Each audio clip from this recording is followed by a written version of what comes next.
don't leave free space to chance, because I can almost guarantee it will never happen. The great thing is, and you know this well, we are the director of our lives. And if we are focused on doing something, we can choose to make it happen. And so I'm holding my red marker right now.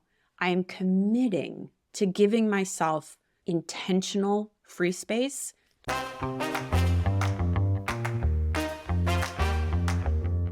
Welcome to the Pivot with Passion podcast. Hi, I'm Penny Castleman. I believe everyone is deserving of a phenomenal life. Regardless of where you came from, life is what you make of it. And when you learn to pivot with passion, your world explodes with opportunities. Go grab your favorite beverage and let's shake things up as we explore how to pivot with passion. Hello and welcome. If you are new around these parts, welcome, y'all.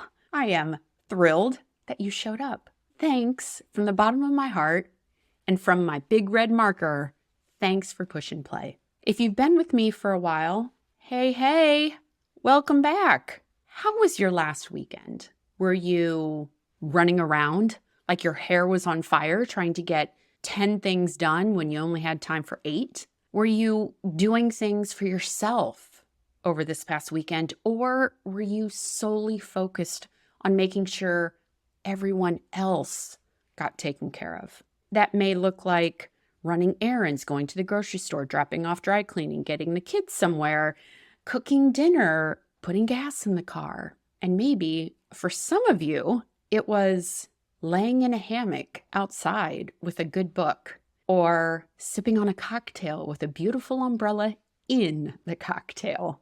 I fully support that last one, by the way. I ask this question because have you ever found yourself reviewing your calendar and realizing that you have an open day? Maybe you thought, holy crap, what the hell did I forget?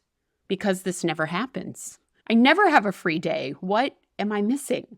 Or maybe you thought, work, hey, I have this free time. I can do more work. I can be even more productive. Or maybe you secretly thought to yourself, yes, I finally have a day where I don't have anything.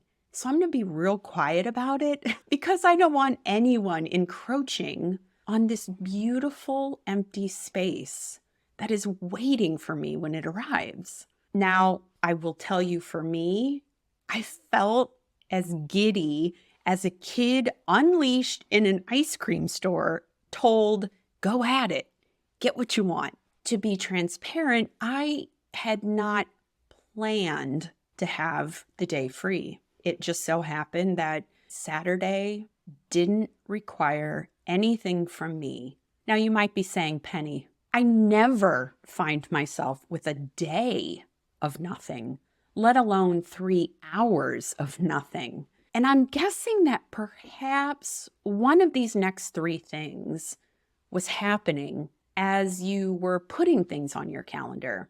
Maybe you had FOMO, fear of missing out. Maybe an opportunity came along and really maybe weren't 100% sold on doing it, but the fear of not being involved or not taking action was actually more scary than saying no. So you said yes. Maybe you are always doing things for other people. I know I often have this pull of responsibility to ensure that other people have time with me, get what they need. So perhaps you find yourself in that situation. As I move through this episode today, what I want to dive into is, how can we embrace the day of nothing?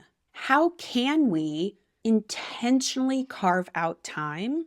If it can't happen once a week, maybe once a month, where we are intentional, set time aside only for us, and maybe just enjoy the silence. Because I want us to stop believing that being busy equals productivity or importance. And I want us to start embracing the magic, the ease, the enjoyment, the fun, the spaciousness of a day of nothing and what that can provide to us as we move forward and go after what we really want in life.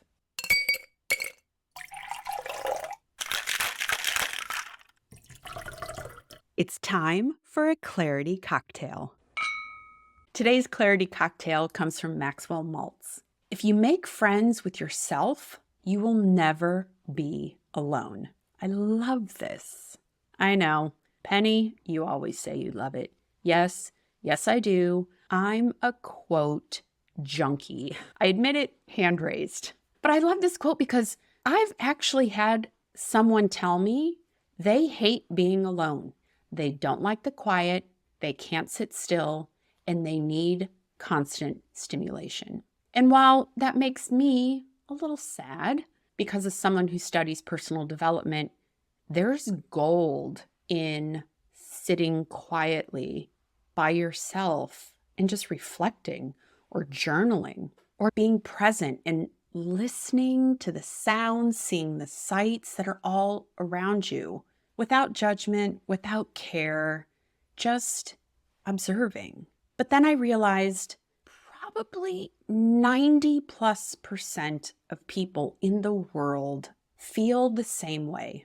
I don't know the exact statistics at the time that I am recording this, but I know that the number of individuals throughout the world who are committed to showing up as a better version of themselves and going after big goals, big dreams is a fraction of the population. And so those words held truth for that person, which is why I adore this quote. If you make friends with yourself, you will never be alone. Because it's okay that we sit with quiet, that we sit without demands on our time and appreciate where we are, appreciate the moment, take time to reflect on where we've been and the gratitude that we can bring to the moment. To make friends with yourself can be challenging. Make no mistake, in this day and age,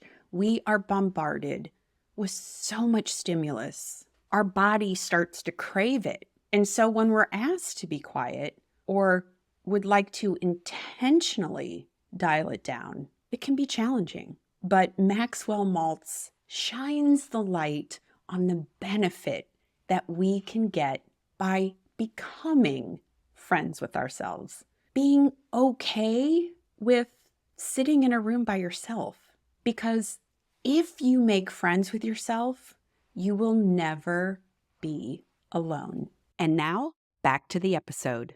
Cheers. Circling back to this idea of embracing a day of nothing. Now, to be transparent, my Saturday was accidental. I did not purposefully block out the day. It just so happened that that's what I was left with at the end of saying yes to a whole bunch of things. So here are 3 steps that you can take that will help you find some moments just for yourself. And like I mentioned earlier in the episode, I get that we all have commitments. There are still ways that you can be planful and carve out some time intentionally, which, by the way, I am committing to doing going forward at least once a month and at least for 6 hours straight. I'm committing to giving myself nothing on my calendar. The great thing is, and you know this well, we are the director of our lives. And if we are focused on doing something, we can choose to make it happen. And so I'm holding my red marker right now. I am committing to giving myself intentional free space to slow down, to think, to be full of gratitude, to practice being friends with myself. And here are 3 things you can do to help you find this time as well. First, be planful. Don't leave free space to chance, because I can almost guarantee it will never happen. Side note, I'm not even sure the last time I had a free day outside of this last Saturday. I couldn't pinpoint when the last time it was that happened. So yes, be planful, be intentional, and carve out some time. And the great thing is, as the director, pick the day. It doesn't have to be a weekend. It could be in the middle of the week. It could be Monday. It could be Thursday. It could be Sunday afternoon.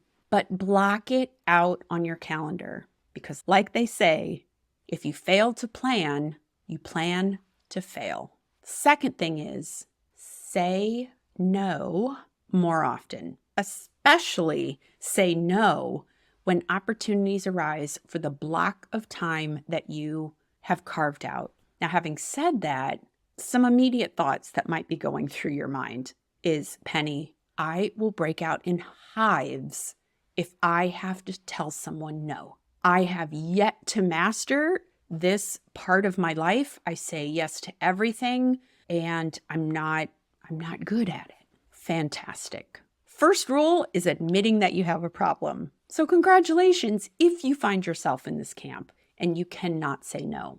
Here are 2 alternatives I can offer. First, say no out loud by yourself.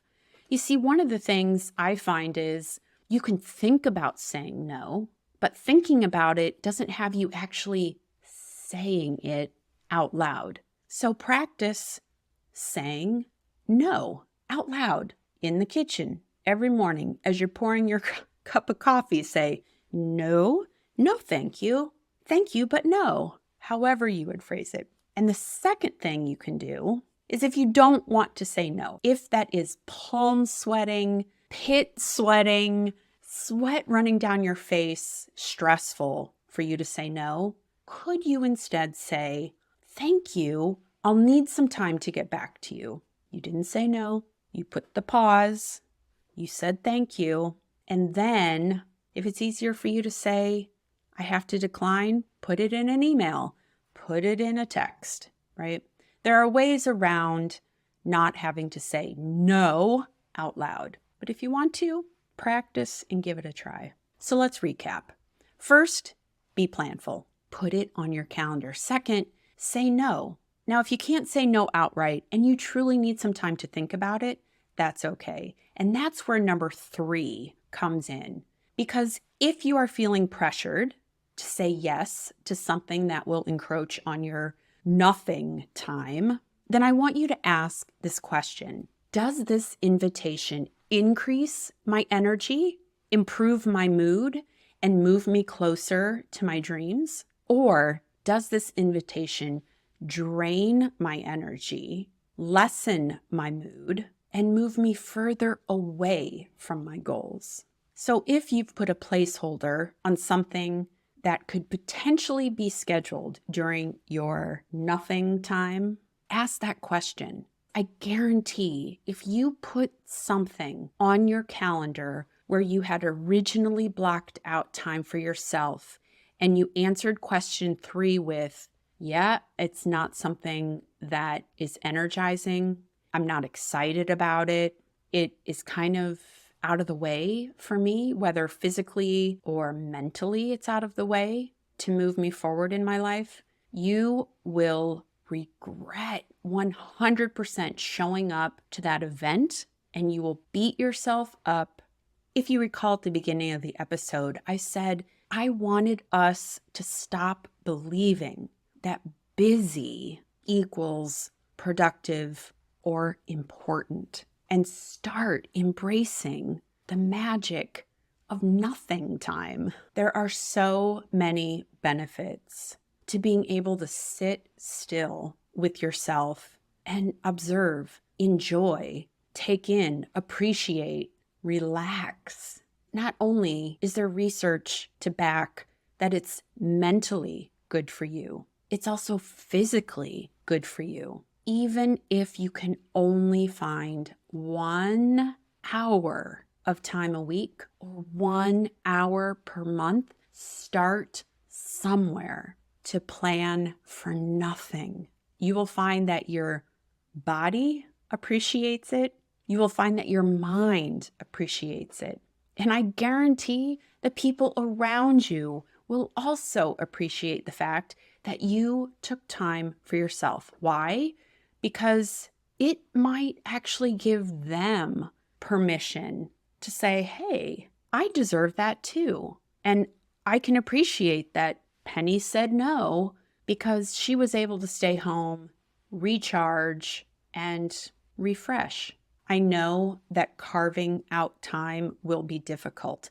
I'm anticipating that me putting some nothing time on my calendar is going to be challenging. I usually have no shortage of invitations, offers, commitments, or just things I want to go after that can fill up my calendar in the blink of my eye. But I am challenging myself, and I know that setting that time aside for me will be priceless. I remember that feeling I had on Saturday when I woke up and realized the entire day was my oyster. Whatever it is that I wanted to do, I could. And the ease and joy and appreciation and gratitude and everything that I felt that day just made whatever it was that I did even better. So I want you to know and remember and embrace that you are the director of your life. You hold the red marker. I want you to feel courageous this next week and optimistic that you can make anything happen. And I want you to take bold and consistent action to create the phenomenal life that you deserve. Until next week, get out there, practice saying no, schedule some nothing time, and stay grounded in knowing that you are doing awesome. Friend, thanks for listening to this episode of Pivot with Passion. If you've been feeling stuck, exhausted, or frustrated, this is your permission slip to go grab a red marker and claim the life you desire and deserve. If you enjoyed this episode, share it with a friend, and then hop over to rate and review the show on Apple Podcasts. Because my goal is to put a red marker in everyone's hand, and I need your help to spread the word and make that happen.